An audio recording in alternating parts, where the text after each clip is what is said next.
Fala galera, sejam bem-vindos. Vídeo novo aqui no canal do Surf 360. Podem anotar aí, ó, cronometrar no reloginho também. A nossa seleção brasileira dará início à busca por vagas no Circuito Mundial de 2026, porque já na próxima semana teremos o pontapé inicial do Challenger Series temporada de 2025. Já conhecendo todos os brasileiros, então, que vão tentar uma vaga na elite do surf mundial na próxima temporada. É o nosso assunto de agora aqui nesse vídeo. Você se inscreve aqui no nosso canal para não perder absolutamente nada. Pode compartilhar o nosso conteúdo também com toda a galera. Deixe sempre o seu like aqui no vídeo e lá também no Instagram, @surf360 underline. Então teremos esse pontapé inicial no dia 2 de junho, segunda-feira na Austrália, domingo para nós aqui no horário brasileiro. A primeira etapa será disputada em Meriwether Beach, em Newcastle, território australiano. Não é para lá que nós vamos, mas eu vou fazer uma conexão ainda com São Paulo. Thiago Blum não está na Austrália, segue aqui no Brasil, infelizmente, né, Blum? Mas para a gente já destacar um pouquinho dessa corrida brasileira que terá início na próxima semana por vagas no CT da próxima temporada. Tudo bem, Blum? Um abraço. Fala Mal, pessoal ligado aqui no canal. Vai começar uma corrida diferente agora no circuito mundial, né? O circuito mundial se divide em duas partes: aqueles que permanecem na elite do CT para a disputa do título mundial, para a disputa de quem vai ficar entre os 5 melhores, e aqueles que não conseguiram, se juntando com os campeões, com os melhores de cada região do mundo, nessa disputa do Challenger Series. São 5 etapas. A primeira, como você falou, começando lá na Austrália, em New South Wales, né? Perto ali de Sydney. O pessoal da equipe brasileira, do time brasileiro, já está tudo por lá, treinando já há algum tempo. Sofia Medina foi uma das primeiras a chegar. Wesley Leite, que deu uma entrevista muito bacana para a gente também, está por lá. Peterson Crisanto, Lucas Silveira, toda a galera do Brasil, menos o Jadson André, infelizmente, que teve uma lesão na região cervical, né? Uma hérnia de disco, que ele precisou ficar no Brasil tratando. A gente já falou sobre isso em outros momentos. Mas o Brasil terá 15 representantes nessa primeira etapa do Challenger Series, irmão. Serão 13 homens e as duas meninas, Laura Halp, campeã sul-americana da última edição, né, 24-25, e a Sofia Medina, que foi a melhor brasileira no Challenger do ano passado, terminando entre as 10 melhores. Por pouco não se classificou ali para o CT desse ano, né, que naquela ocasião classificava só 6 meninas. Com essa 10ª colocação, a Sofia volta a disputar essa divisão de acesso. Então, um time brasileiro muito forte, reforçado pela galera que veio do CT, né? Samuel, DVD, Ian Gouveia e Ed Groja, que não conseguiam se manter na elite, e vão tentar de novo a reclassificação. Torcendo muito para toda essa galera. Eu acredito que o Brasil tem um time muito forte para colocar mais gente no Championship Tour, na primeira divisão, em 2026.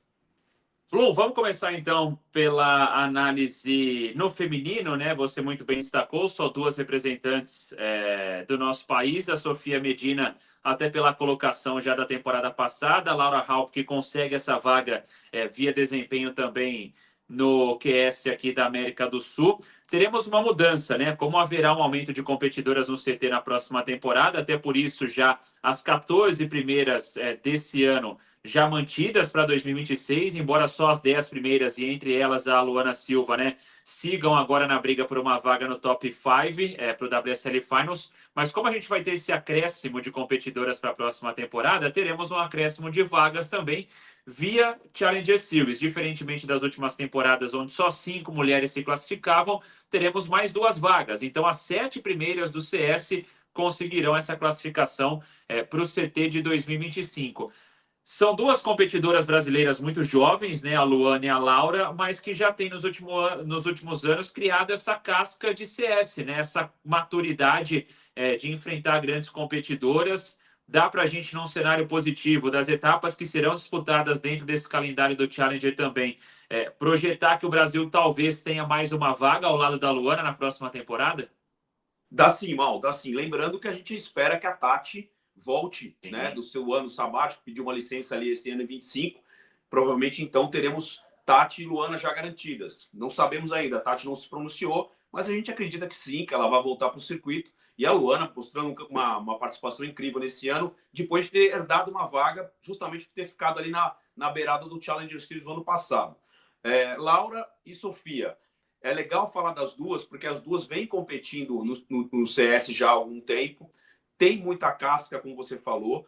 Só que as duas adotaram estratégias, vamos dizer, diferentes em relação à preparação para o Challenger Series. A Laura veio competindo muito, um campeonato atrás do outro, QS, Dream Tour, pelo Brasil, competindo bastante, e foi mais em cima da hora, desculpa, para a Austrália, para essa estreia lá em Meriwether Beach.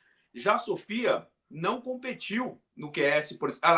Ela competiu no QS de Maresias, acabou perdendo cedo, não compete no Dream Tour, né? Então não quis competir, por exemplo, a etapa do QS de Natal, viajou antes. Ao contrário da Laura, a Laura avançou em Maresias, foi muito bem no Dream Tour, foi muito bem também lá em Natal, quase foi campeã, né? Bateu na trave para ser campeã.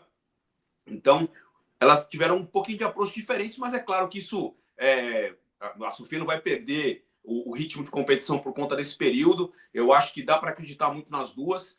A gente já falou várias vezes em outros anos, e até mesmo nesse ano, da dificuldade de se classificar pelo CS. Realmente o nível é muito alto. Vem as meninas que estão lá no CT também. O nível de quem chega pelos regionais é muito alto, a competitividade é muito grande. Quando você começou a falar, tem mudança, tem mais vaga, eu achei que ia ter umas 5, 6 vagas a mais. 2 vagas a mais, é bem pouquinho, né? Então é uma E no competição bem CS, né, apertada. Blum? A cada etapa, o dobro de competidores, né? A gente está falando de 80 caras e 48 mulheres que vão estar nessa disputa do CS a cada etapa, né? Exato, é muita gente, bem concorrido como você disse, são 7 vagas só. Então, é preciso fazer bons resultados, né? E ter uma regularidade. Acho que tem que chegar nas finais, tem que fazer, de repente, 2 quartas de final. Uma engenharia ali, uma matemática difícil de se encaixar. Se você, de repente, faz uma boa competição. O mesmo acontece no CT também, de repente, a gente tem alguns exemplos, né? Matthew McGillivray, por exemplo, no CT, foi vice-campeão em El Salvador e ficou fora no corte. O Ian Gouveia foi terceiro no Unipipe e ficou fora do corte. Então, é mais ou menos essa matemática que a gente tem que fazer. E o nível do sul feminino está absurdo, está cada vez mais forte, né? As meninas de fora, as australianas, as americanas, até a Varine Fierro também, francesa, tem uma galera. A Sally Fitzgibbons, de novo, vai para o CS. Não sei se dessa vez ela vai desistir, acredito que não, uma guerreira, mas está entre as relacionadas. É uma competitividade muito grande, mas acredito sim. Eu acho que Laura e Sofia cresceram muito na última temporada, né? A Sofia surfou muito bem algumas etapas do próprio CS, a Laura também avançou, e a gente, eu tive a oportunidade de ver a Laura ao vivo em Maresias, surfando muito bem, depende muito também da condição do mar, né, Mal? Acho que depende muito das condições. Ao contrário do CT, né, do Tour de Elite, que eles esperam os dias de melhores condições, às vezes o mar do CS não tem uma janela tão grande e eles jogam as baterias, muito mais gente, jogam as baterias em condições mais difíceis. Então, às vezes, é oportunidade e tudo mais.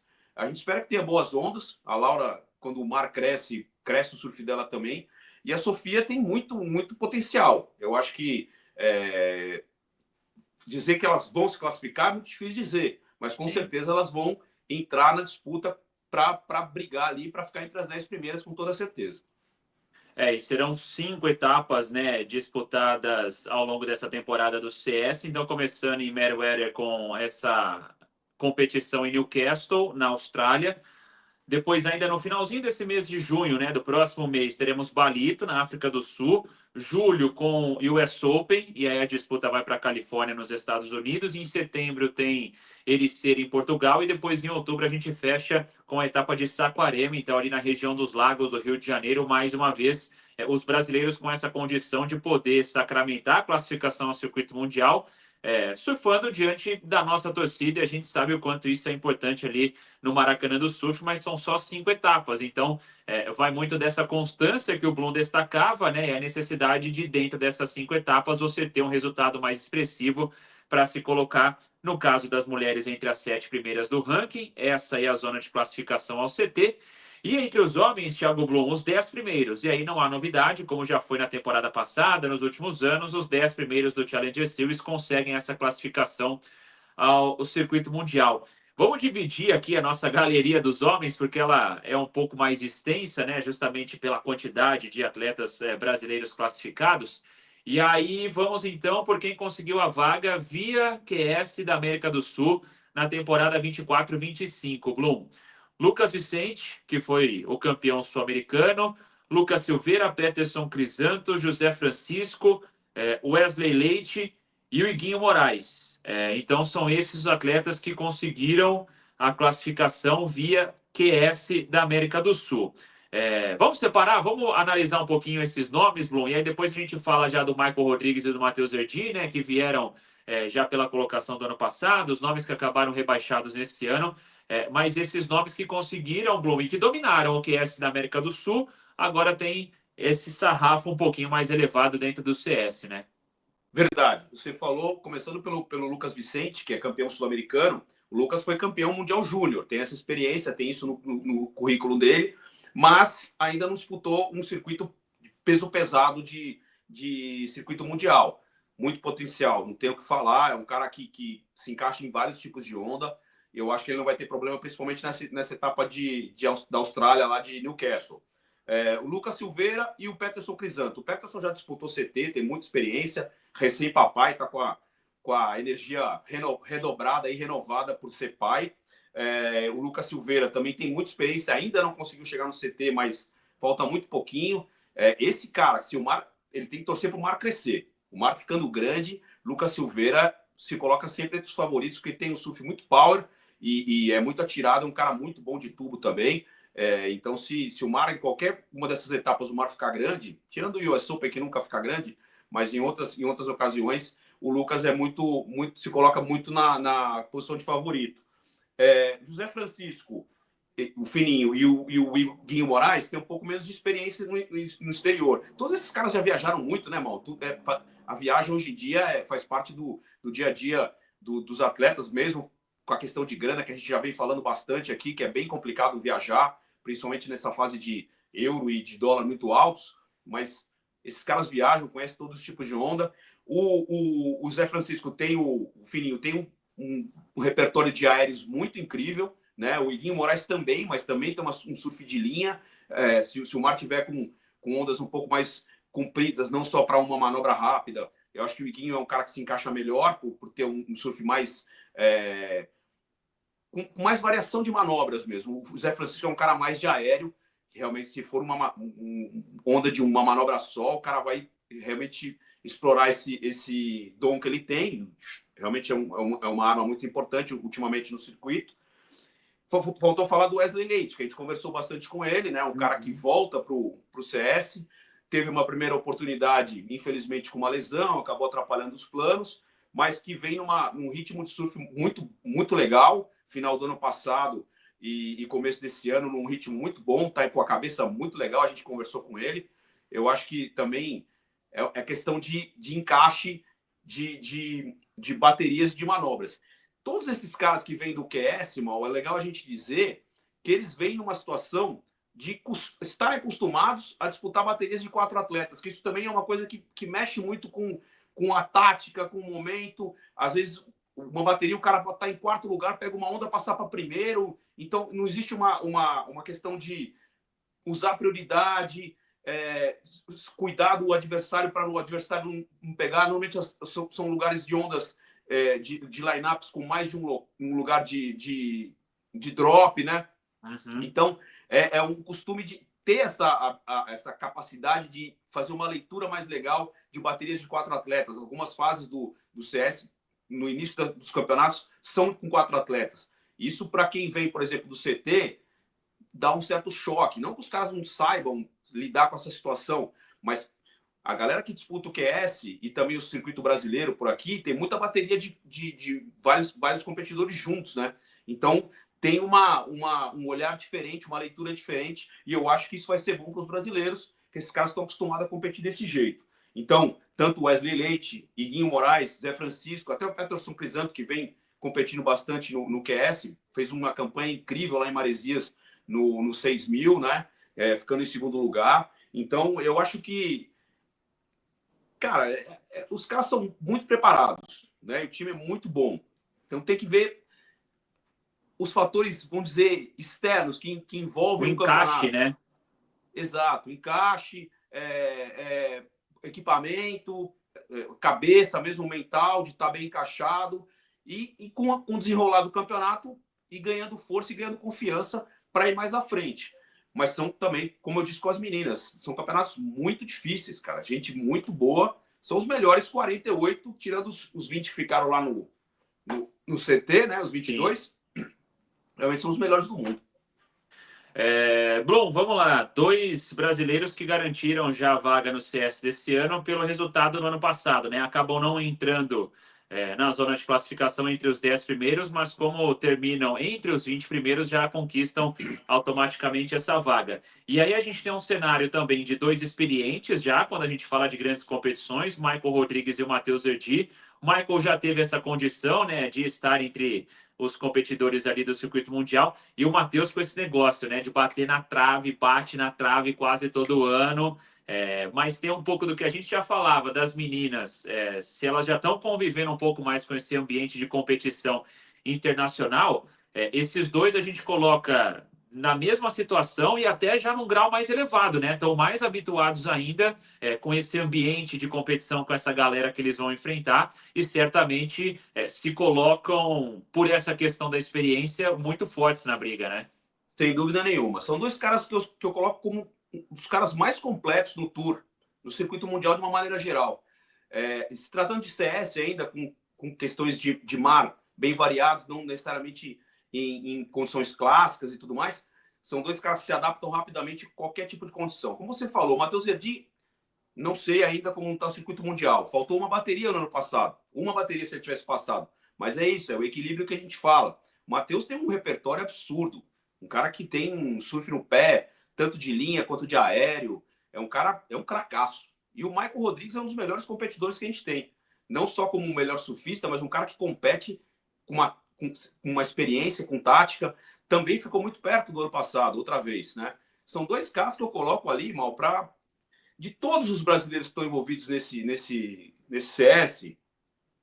Claro, vem os caras do CT também, mas Michael Rodrigues e Matheus Erdi é questão de ajuste fino que a gente fala, né? Com certeza esses caras vão brigar e acho importante usarem de exemplo o que aconteceu, por exemplo, com o Ian Gouveia no ano passado. Conseguir resultado logo, né? Não deixar para se recuperar. Eu acho que isso que acaba mexendo com a cabeça do atleta, da preocupação, da necessidade de ter um resultado lá na frente. Então, eu acho que o Matheus vai entrar mordendo com tudo, porque ele está realmente nessa gana de conseguir essa vaga. Já são 2 anos batendo na trave e ele conhece o potencial que ele tem. Já disputou algumas etapas como convidado no CT e fez estrago por lá. Eu acho que é questão de ajuste fino. E o Michael Rodrigues também. Questão de grana também, é difícil. Os caras têm que pensar.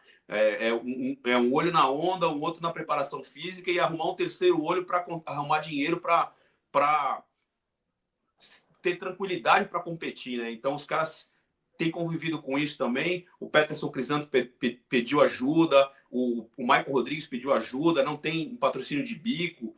Então é uma realidade ali nem sempre tão simples de entender. Às vezes o cara vai para o mar com uma outra preocupação, precisando ganhar uma bateria para pagar a viagem que ele, né, não conseguiu pagar, ou a próxima viagem da outra etapa. Então, às vezes a gente critica, fala, pô, o cara não surfa nada, tá surfando nada, competindo mal. A gente não sabe exatamente o que está acontecendo, mas eu acho que esses 2 caras são top de disputa, de competição e tem muita chance. Eu só esqueci de falar, Mal, daquela primeira lista, tem ainda o Rafael Teixeira, que entra como convidado, né? Nessa etapa, ele não está classificado, mas essa etapa entrou como convidado, como alternate, também vai entrar nessa lista aí dos 13 brasileiros no masculino. E aí, Blum, esses últimos nomes que eu vou passar por aqui, a gente até comentou um pouquinho, né? Depois da nossa análise pós-corte no circuito mundial, os caras que acabaram ficando fora do CT que precisam tentar essa reclassificação. A questão do Jadson, que você já citou, né? Ele foi um dos convidados do continente sul-americano, mas vai estar fora dessa primeira etapa. Ao que tudo indica, também fora de Palito, né? Voltaria só para a disputa do US Open. Torcemos por essa rápida recuperação também do Jadson, mas aí Ian Gouveia, Samuel, DVD e Ed Grogia foram os 4 brasileiros que não se classificaram no CT. E aí, evidentemente, né, pelo carimbo que já tem de circuito mundial, por já terem passado por isso na temporada passada também, né, de conquistar a classificação, são caras que dá para a gente colocar dentro desse cenário, né, dentro dos potes dos favoritos também nesse ano, né? Verdade. Ó, Samuel, vou ser bem direto. Samuel, para mim, é atleta de CT, né? E eu acho que é difícil explicar, tem que estar mais próximo ali da realidade, mas o Samuel é um cara que tem todo o potencial, não só para se manter no CT, como para brigar por coisas maiores no CT em outros anos. Eu vou revelar um bastidor aqui. Na etapa de Maresias que eu tive acompanhando lá do QS, eu encontrei com a mãe do Samuel, a Giane, e estava exatamente a etapa de Bells rolando, e o Samuel era o único cara que tinha ficado para as finais, chegou nas quartas de final. E aí eu falei, e aí, Jane, tá nervosa? O Samuel, como é que o Samuel tá? Tá nervoso para a bateria? Ela falou assim, não tô nervoso, não tô nervosa não. E o Samuel, eu tenho certeza que ele tá com a cabeça muito tranquila, porque ele já passou por situações iguais a essa, ele sabe o que ele vai enfrentar, e mais do que isso, ele sabe o que ele quer da vida dele, que é ser surfista, né? Quando houve a primeira eliminação, quando ele voltou para o CS, ele questionou essa situação. E aí o que foi falado da família que abraçou o Samuel falou: Samuel, é isso que você quer da vida? É isso que você vive? Cresceu, se formou para ser surfista? Você tem que entender que é assim. As coisas acontecem assim, vão acontecer nem sempre bem, e às vezes muito bem, e às vezes nem sempre do jeito que a gente pensa. Então, ela falou isso com uma tranquilidade incrível, falando, poxa, se perder, se não se classificar, vai ter que continuar no CS. A vida é assim, são altos e baixos, não é só na profissão, na nossa vida, no nosso dia a dia, acontecem coisas boas e acontecem coisas ruins. Então, eu acho que o Samuel, claro, existe uma decepção natural, o cara sabe que ele pode. Então, mas acho que ele vai lidar muito bem com isso. Já aconteceu uma segunda vez no ano passado e ele se reclassificou. E eu acho que ele vai se reclassificar de novo até se manter e ficar onde ele tem que ficar, onde o nível dele é possível ficar, que é no CT. O Ian fez uma temporada incrível no CS ano passado. Acredito que pode repetir, são alguns lugares diferentes, né? Não teremos Snapper Rocks, né? Teremos Meriwether Beach em Newcastle, um pouco diferente. Mas temos as outras etapas. O Ian se classificou super rápido ano passado, nem precisou ir até o final do circuito, não disputou, por exemplo, Saquarema para já se preparar para esse ano. Tem condição, questão também de conseguir um resultado bom para dar aquela moral. DVD, pela terceira vez na mesma situação, né? Voltando também como Samuel para se reclassificar. 2 anos atrás foi no sufoco, o ano passado foi um pouco mais tranquilo. E o Ed, cara, eu acho que vai levar uma bagagem muito importante de ter estreado no CT. Eu acho que você entra com carimbo, já foi só CT, né? Eu acho que você já entra com uma... Ao mesmo tempo que tem uma pressão de retornar para a elite, eu acho que ele coloca uma pressão no adversário que vai competir com ele e fala assim, peraí, esse cara não por acaso estava no CT, né? Tem esse peso. Então, eu acho que todos eles têm chances. Não vai, é evidente que não vai dar para todo mundo, nunca dá, né? Mas eu acho que todos eles têm chances. E vale lembrar, né?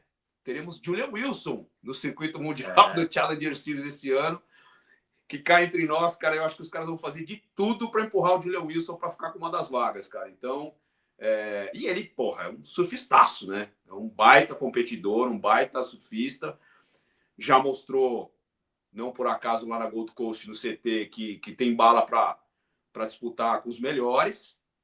Então, talvez aí fiquem só 9 vagas, porque Julian Wilson está na parada. E aí vai para esse campo justamente da experiência, né? O cara que chegou na final em Gold com o Felipe acabou sendo batido, né? Para nossa sorte, também para nossa comemoração pelo Filipinho, mas é um cara que já tem essa cancha e aí, sem dúvida, né? Vai dificultar a vida de quem está tentando ou voltar ou buscar essa primeira classificação ao circuito mundial. Diga, Blum. Não, mas tem aquele negócio também, né? O cara que vai competir com ele fala assim: eu quero ganhar do Julian Wilson. É o Julian Wilson. E aquilo que eu falei da bateria de 4 atletas, de repente o cara pode se perder um pouco e tal. Eu coloco ele como um dos favoritos, claro, mas o cara, quando entra para competir com um cara muito melhor, o cara fala assim: eu quero ganhar desse monstro aí, né? Então, ele que se cuide. Bom, só para não passar batida, né, eu até registrei aqui que são, né, 10 vagas agora para os homens. Na verdade, isso já mantido, né, já era assim nas últimas temporadas, mas que serão 7 vagas as mulheres, porque na próxima temporada o circuito mundial, com 24 competidoras na elite do surf do mundo, e não 18, né, como tivemos agora nessa temporada. Então, esse acréscimo de 6 vagas, mas só 2 que serão aumentadas, então, dentro do Challenger Series nessa temporada de 2025. E só um registro também, né, Blum? O Caio Belli teria uma condição de participação no Challenger também, optou por não disputar justamente pela questão financeira, né? Disse que não tinha ali o money e esse budget para investir numa temporada toda de Challenger, né? São viagens muito longas, você vai para a Austrália, depois África do Sul, e aí tem viagem para os Estados Unidos, depois volta para a Europa, né? Volta não, mas vai para a Europa para a disputa de Portugal. Então, enfim, é uma grana de fato muito alta. O Caio Belli acabou abrindo mão dessa oportunidade que teria. Então, seria um brasileiro a mais nessa disputa, né? E o Caio tá para ser papai também, né? Vai ter uma outra preocupação aí, né? Um outro gasto, tem uma outra visão de vida. E realmente, e não é uma viagem, às vezes você consegue fazer uma viagem, por exemplo, a perna australiana do CT, ela é muito cara, mas ela é longa, e você consegue uma viagem de avião só, né? Sim. Tem a mudança interna no país, que é bem menos cara, mas, pô, esse evento da Austrália, os caras batem, às vezes perde na primeira, perde na primeira bateria e volta. Então, é um custo muito alto. É complicado. Dá para entender o Caio. É claro que tá com outras prioridades, né? O Caio passou vários anos no circuito mundial da elite. Agora voltou. Deu uma travadinha na sua imagem, no seu áudio só, Blum. Não, estava falando que o Caio está com outras prioridades, né? Ele já viveu muito CT, né? Já disputou muito circuito mundial também do CS, outras etapas, viajou o mundo inteiro. Então dá para entender a postura do Caio de abrir mão dessa vaga. Bom, é isso então, galera. A gente acompanha tudo pelo Instagram do Surf 360, então é só ficar conectado. Já pode pegar o seu celular por aí, ó, lá no Instagram, @surf360 _. E claro que pré-etapa e também pós-etapas estaremos aqui, eu, Maurício Ferreira e Thiago Blum, detalhando tudo dessa luta dos brasileiros também por uma vaga e uma classificação ao circuito mundial da próxima temporada, dentro desses 5 eventos agora do Challenger Series nesse ano de 2025. Fechado, Blum? Um abraço, então, a gente fica de olho e as informações aqui no nosso YouTube. Fechou? Valeu! Aloha, galera!